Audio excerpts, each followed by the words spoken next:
Thank you very much, Elisabetta. And thank you to all of my friends that are listening and have decided to spend a part of your afternoon with me on this important subject. I would like to point out right from the start that this is, as Elisabetta said, this is a controversial subject. And I do wish to treat all views on this subject with utmost respect. And therefore also I would like to declare my own position on my own belief in this subject. My direction is that the bias should be, whenever possible, be eliminated and not necessarily calculated into any measures if it can be avoided. But we will get back to that later. There are many perspectives. Researchers have their ones, the users, regulatory organizations, standardization organizations, the industry, the meteorologists, and therefore we need to consider all these different views. Now, the topics I would like to cover during this minute is concepts and terms relating to bias, because there is no complete harmony, as you will see. And I would like to show also that automation has reduced a lot of the measurement uncertainty due to random error, but the bias still remains as a major cause of measurement uncertainty even today.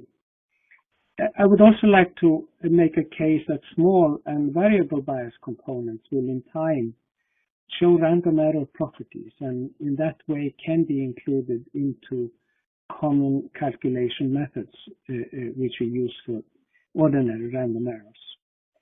I would also like to make a case that there are more or less important, bias is more or less important in the clinical context, and we should not attempt to reduce all biases. We should focus on some of them, which are especially clinically important. And I would like to show you some concrete examples of how this can be done, especially by the use of split sample methods, which I like to call mentor ADEPT methods.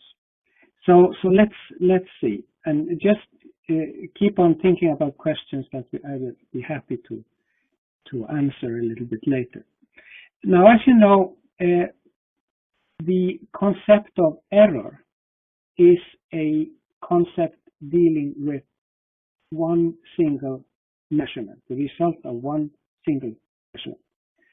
The error is composed of a bias and a random error, and you seldom know how large a portion of this error is caused by bias and how large a portion is caused by random error. On the other hand, if you repeat measurements of the same sample, you will, as you repeat them more and more times, you will be able to estimate separate the bias from the random error. And the standard error mean that you see on the right here shows this, that as you increase the number of repeat observations, you decrease the uncertainty of the determination of the mean concentration of the sample.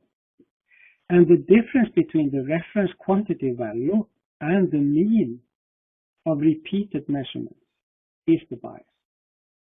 The larger the number of observations, repeated observations, the more sure you are of estimating the bias.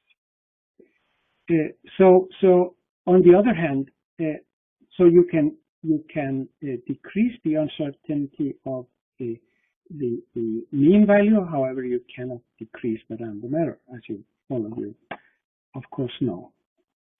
Now, this illustration also illustrates this very well. The bias is constant and will be estimated more and more precisely as you repeat the number of observations on a single sample. If you have an infinite number of observations, you measured all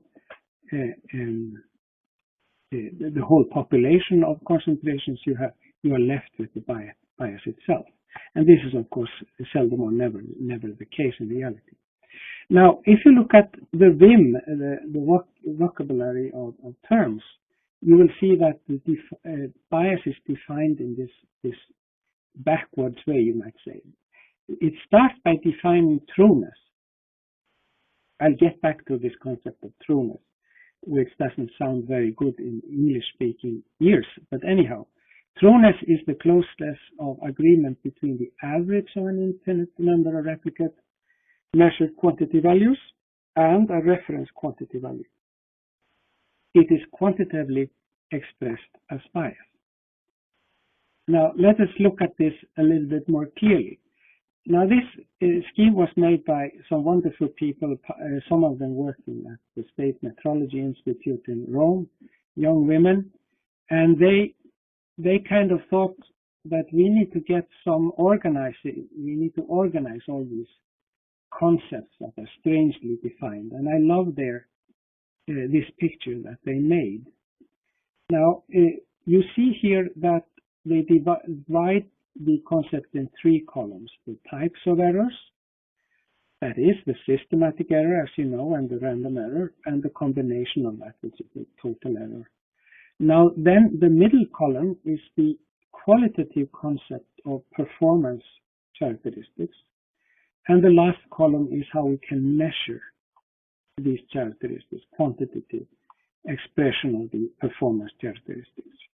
Now, the systematic error is usually called in the English language accuracy. That is not the international nomenclature anymore. So the performance characteristic of the systematic error is trueness and nothing else. On the other hand, accuracy is a concept, a qualitative concept describing the combination of random error and systematic error. Precision is, of course, how precise is a concept covering the random error, and you cannot measure precision. On the other hand, you can measure its opposite, that is the imprecision. And that's why we talk about the imprecision of methods. However, we can say that this method is more precise than that one. That's the qualitative expression of the performance characteristic. Now, bias is you can measure in the original unit of the measurement. Measurement uncertainty is usually expressed as standard deviation or coefficient of variation, and imprecision is measured in the same way. You can see that the arrow between the bias and the measurement uncertainty represents a dotted line. That is an expression of the opinion of the people that made this concept diagram, that bias should be reduced and eliminated whenever possible. And we will get back to that later. But I do wish to draw your attention to this possible confusion about the accuracy and the trueness. And the reason I think this creates confusion in English-speaking languages is that in common or colloquial English, accuracy is usually used to describe bias. So I think the native English speakers will have some difficulty with this in some time to come. But I hope we can all agree on this type of nomenclature as time passes by. Now this diagram kind of describes all these concepts together. Here in Sweden, people are now hunting elk. They are very big animals, but if you want to hit them with a rifle, you better have a rifle that is very well calibrated, that is, has as little bias as possible, and you want to be steady on your hand, that is, you have very little imprecision.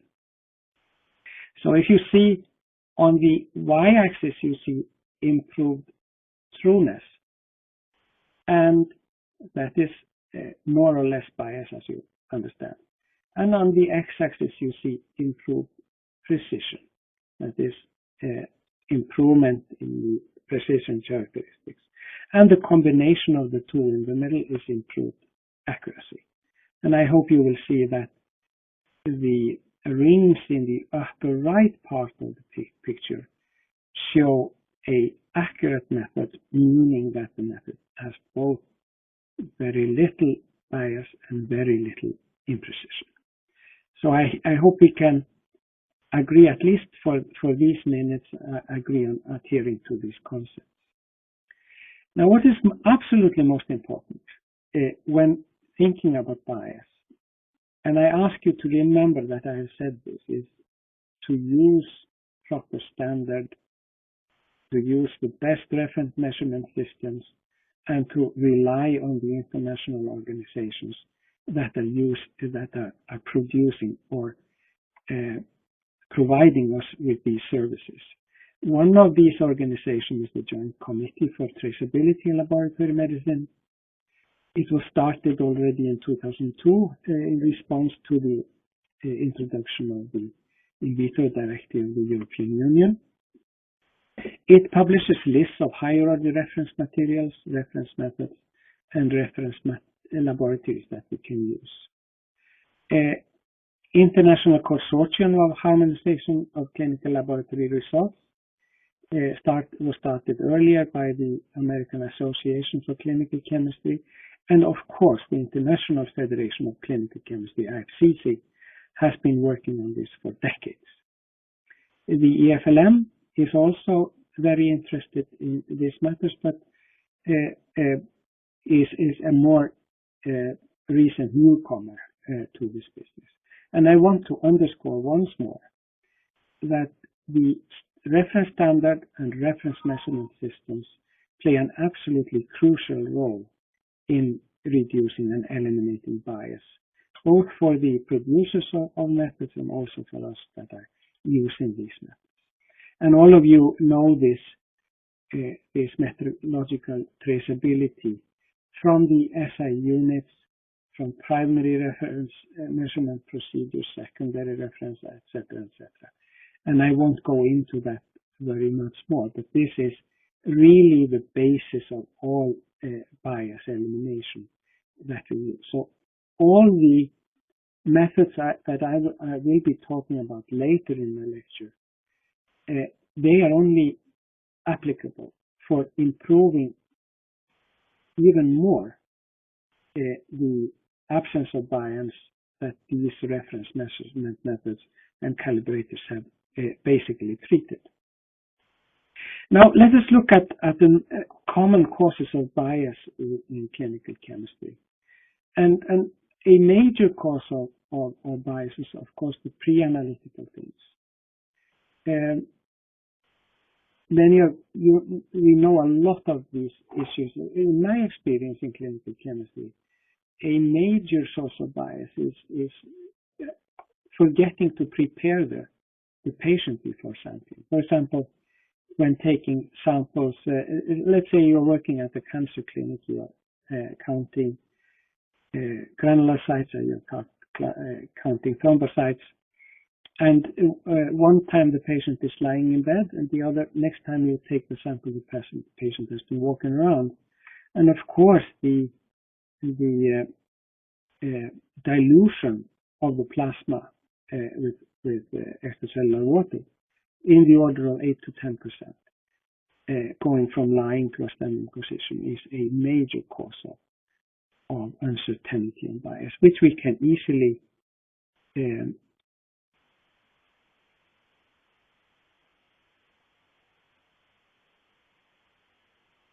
taking. I won't go into all these things, but pre-analytics are very crucial.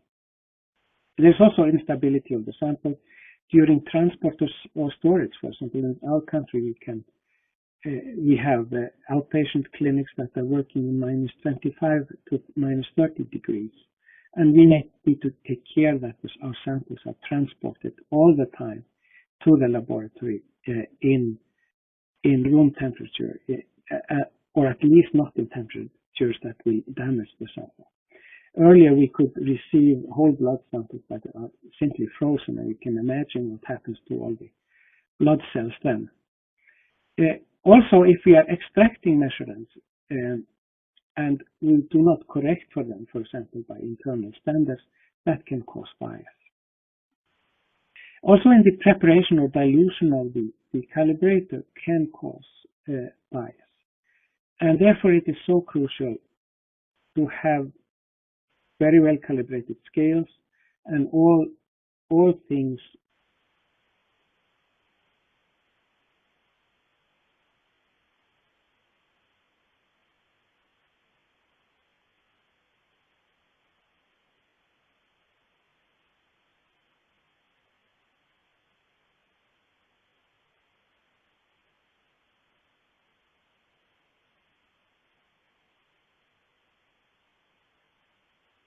Okay, we'll just continue. We got some interruption there.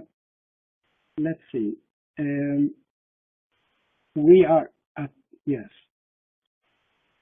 When using samples with different matrix properties, for example, using defatted or lyophilized stable quality control materials, they can cause bias. And as all of you have tried when trying to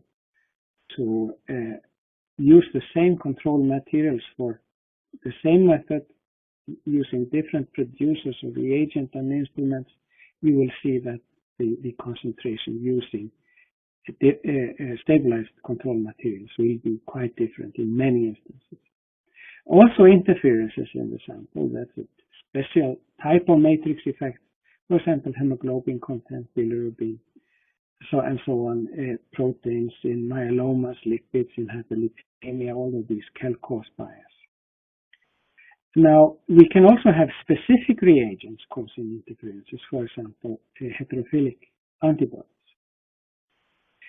Now, a major cause of bias, at least in my practice, is are the immunochemical methods, especially methods measuring hormones and cancer markers.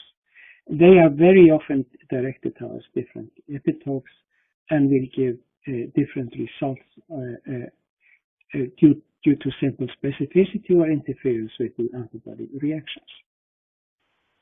Now, when you are thinking about all these causes of bias, it's also important to think about which of them are clinically important and which are clinically unimportant.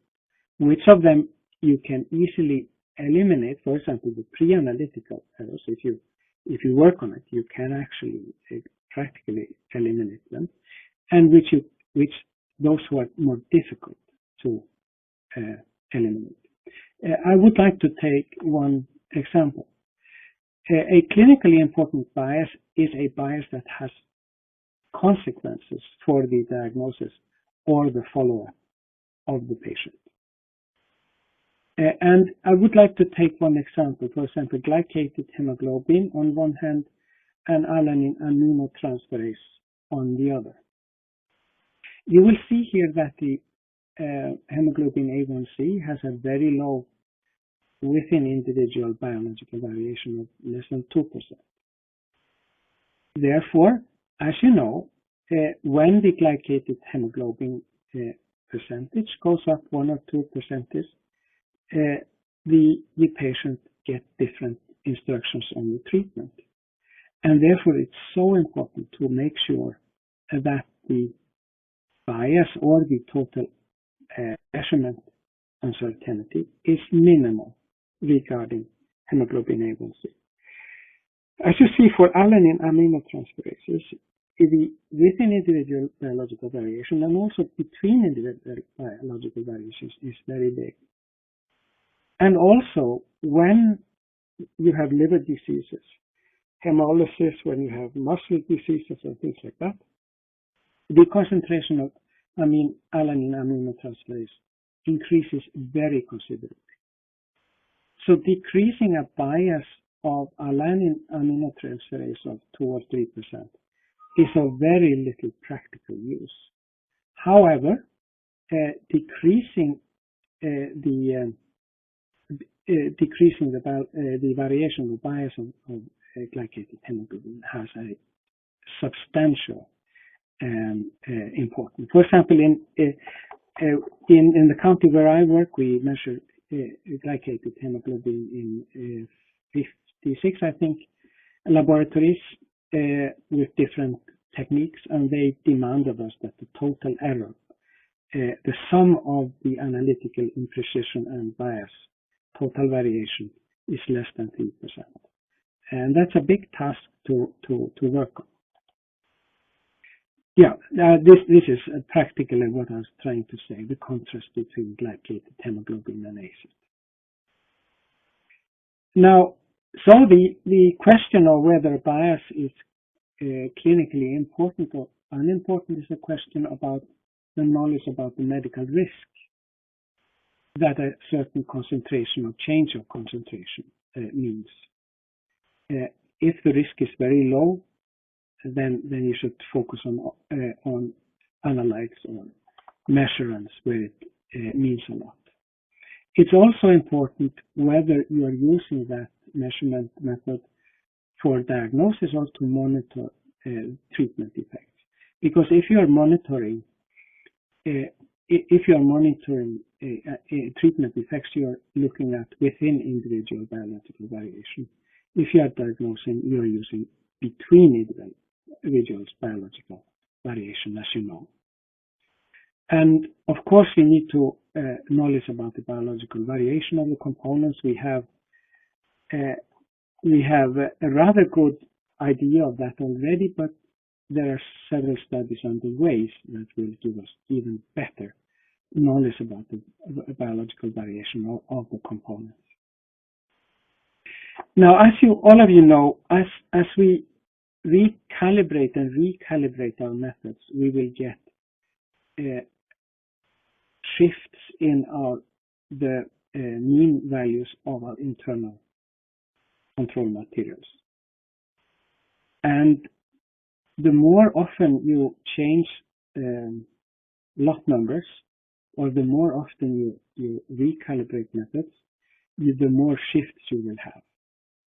And in my experience, for very many analytes we are measuring, these shifts are now a more important source of total variation than the random error. And also, as you do this calibration and recalibration, you will have shifting biases, positives and negatives. And in time, over weeks and months and years, these smaller bias components will become random errors.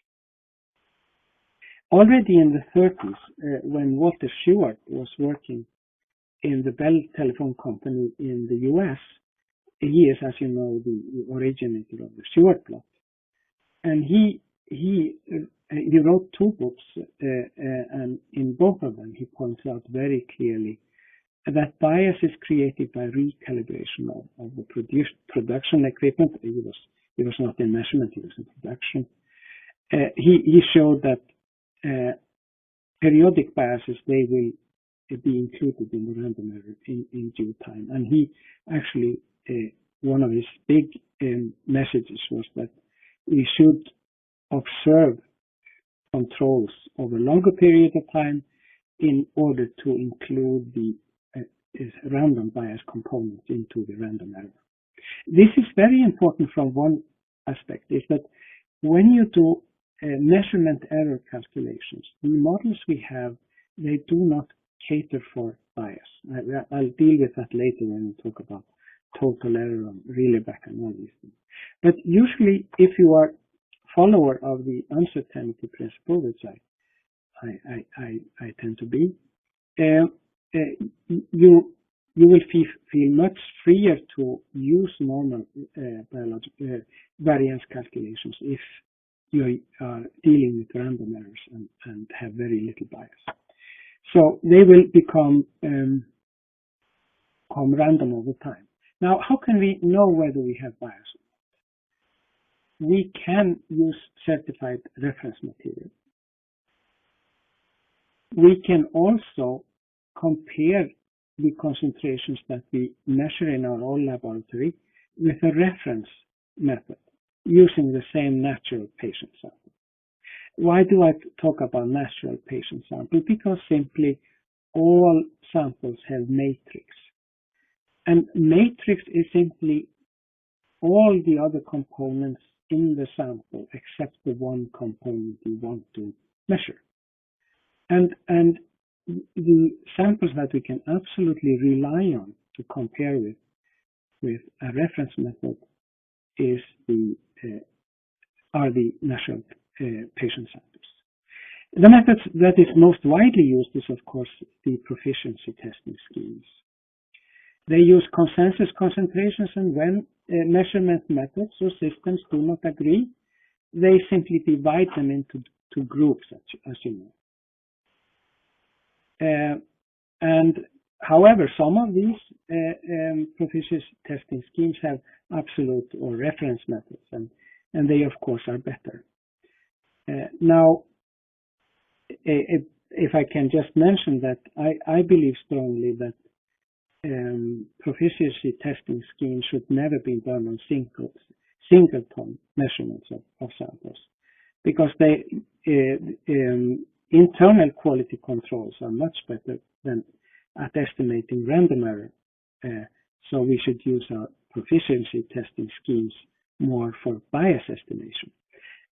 I know, however, that very many people disagree with me on this issue, and I have full respect for that disagreement. But this is what I feel.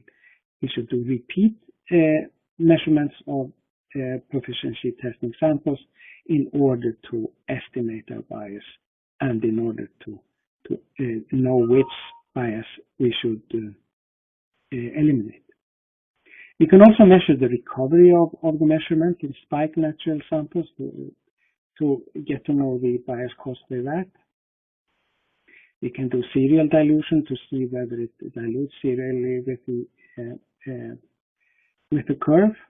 We can study possible interferences, for example, measure hemoglobin in samples, so we avoid the bias from that interference. Now, there are different types of biases. There are the ones who are constant over the measurement range, and there are those who are concentration dependent. And when we measure bias, we can express them as absolute bias in the original measurement values, or the relative bias. That is, you subtract the true value from the value you got from your mean value, and you divide it by the true value, and also express this as a percentage, as you know. Whether to correct for bias or not, and who should do it, is a very, very important question. Now, the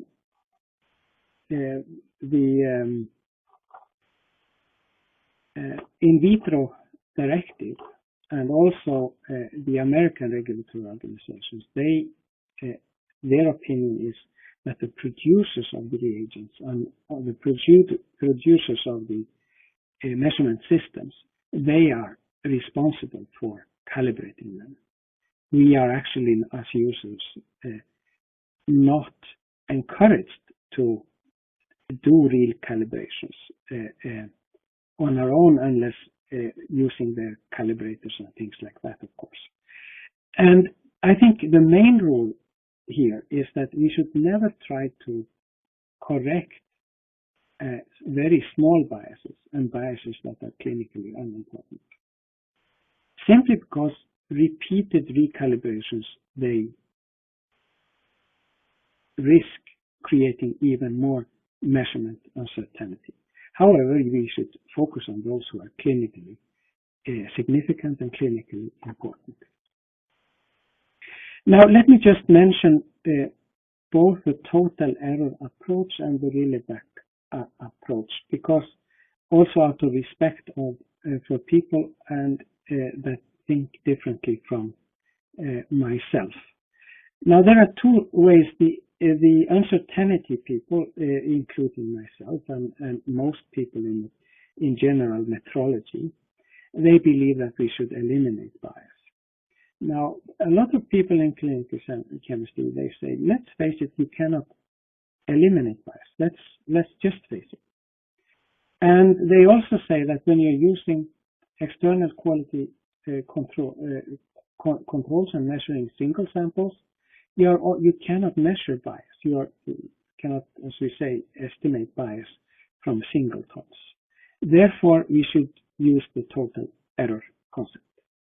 And this is how Jim Westgard has expressed it, that the total error is actually 2 standard deviation, that is the imprecision, and then adding bias on either side, and you see that the interval, the total error interval, is very broad. And this means that it takes quite a large error to get outside of these total error bonds. I can understand the reason for this, but one problem I see in this is, number one, that the standard deviation is not a scalar. However, bias it's not a linear property. Bias, however, is a linear property. So you're adding 2 incommensurable properties. So that's the theoretical part of it. What I don't think is more serious is that if you think that bias is a natural property of your measurements, then you might think that there is no reason to try to eliminate it. It will be, you will continue just using it and not try to eliminate it. And that, I think, creates a mental attitude that can be improved. Now, as you see in the total error concept, you add standard deviation and bias, and as you know, in the uncertainty components, you always add uncertainties like the Pythagoras by squaring uncertainties. So the simple fact that you're calculating it not in the normal way you're adding uncertainties makes me a little bit hesitant.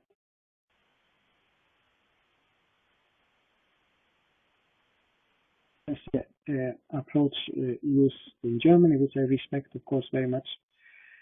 However, and it also caters for squaring the bias, like in the Pythagoras, which we learn in primary school.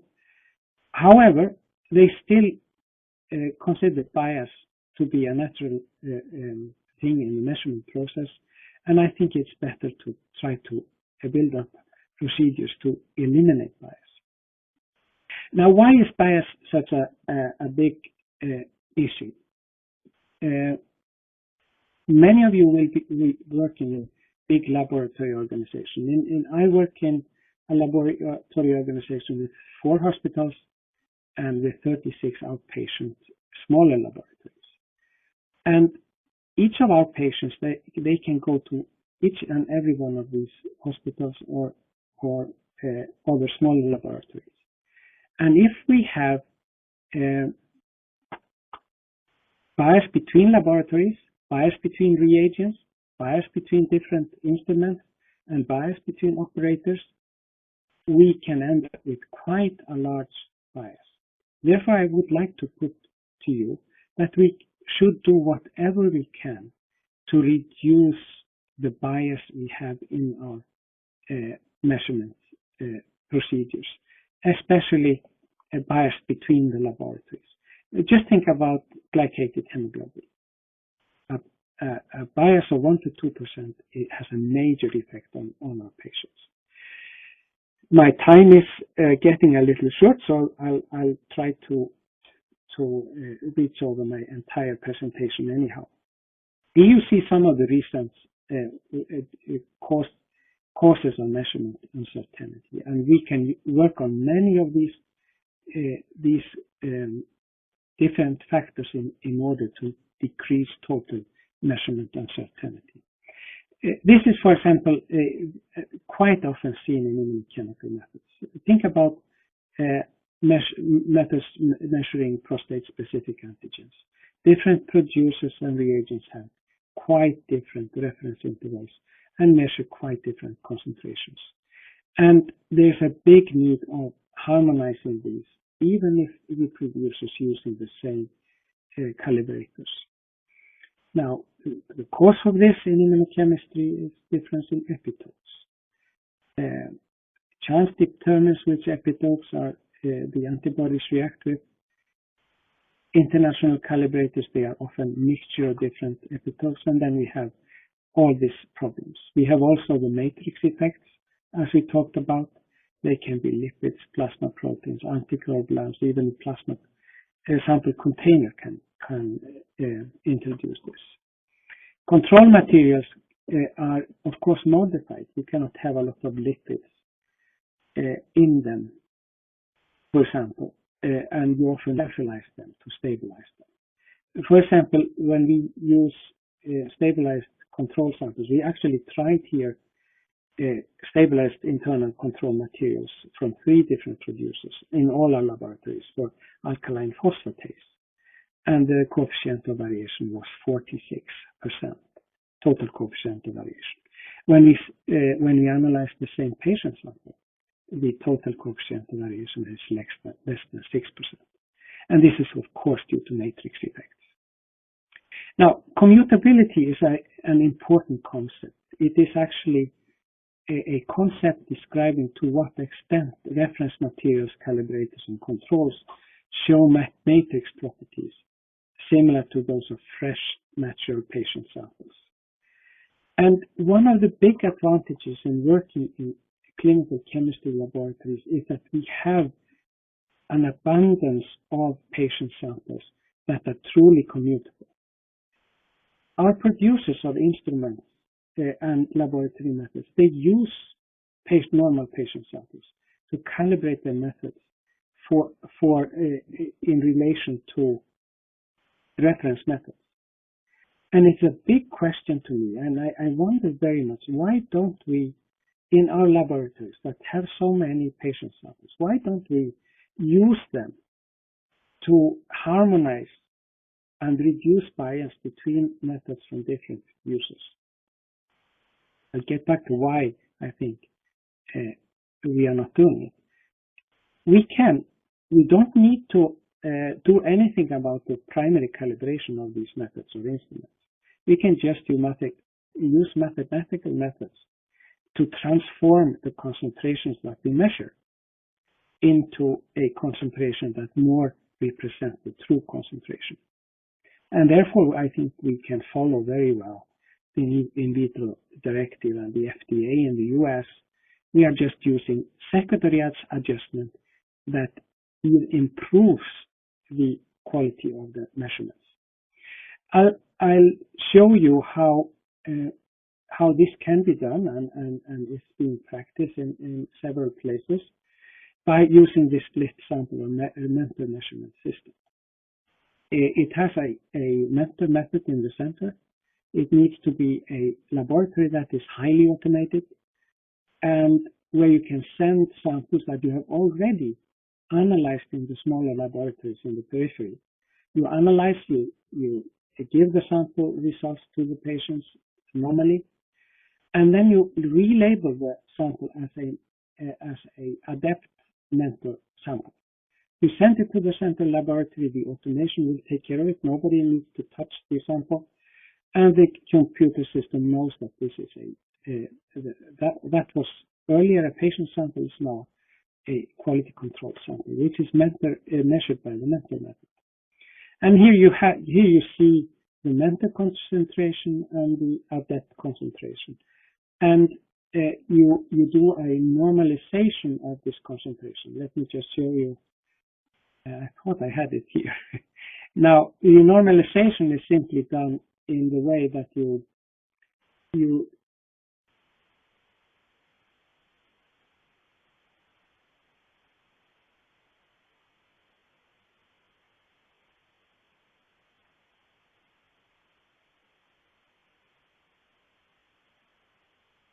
Yes, we are on again, so we'll be fine.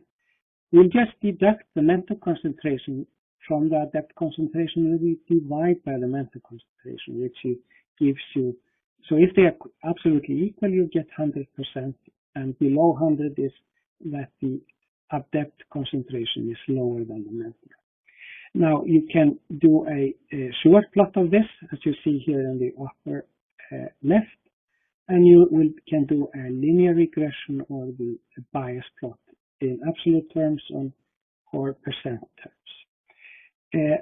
In this system, you can look at very many analytes. You can see all your analytes with all your instrumentation at the same time.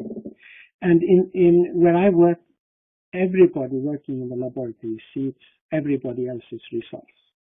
So those who are responsible for liver diagnosis or hematology, they will see all the other results from all the other laboratories. And it's a common responsibility to make sure that there is no bias between the methods. And this means a very big change of mind from a mindset where you are just responsible for your own method, your own instrument, to a responsibility in relation to the patient where you are obligated to eliminate bias and to give the same result irrespective to which laboratory the patient goes. You can also see here that you can do variance component analysis. You can see which of the instrumental methods are creating the largest portion of the total uncertainty in this case in hematology. And in this case, if you see that there is a one instrument or one laboratory which is responsible for most of the uncertainty, you of course try to work with that laboratory or perhaps eliminate it. I think the major obstacle for implementing a system like this is of course technical and economical reasons, but also people are afraid of the in vitro directive or the FDA or even for the accreditation authorities. But I think in time people will start believing in the thesis of my dear mentor René Dybker in Denmark that we should go from a total allowable error through measuring the unbiased result for the use of our patients. And like Marcus Porcius Cato said many hundreds of years ago, that Carthago should be eliminated. I believe we should do anything we can to eliminate bias in the interest of our patients. Thank you all for your patience.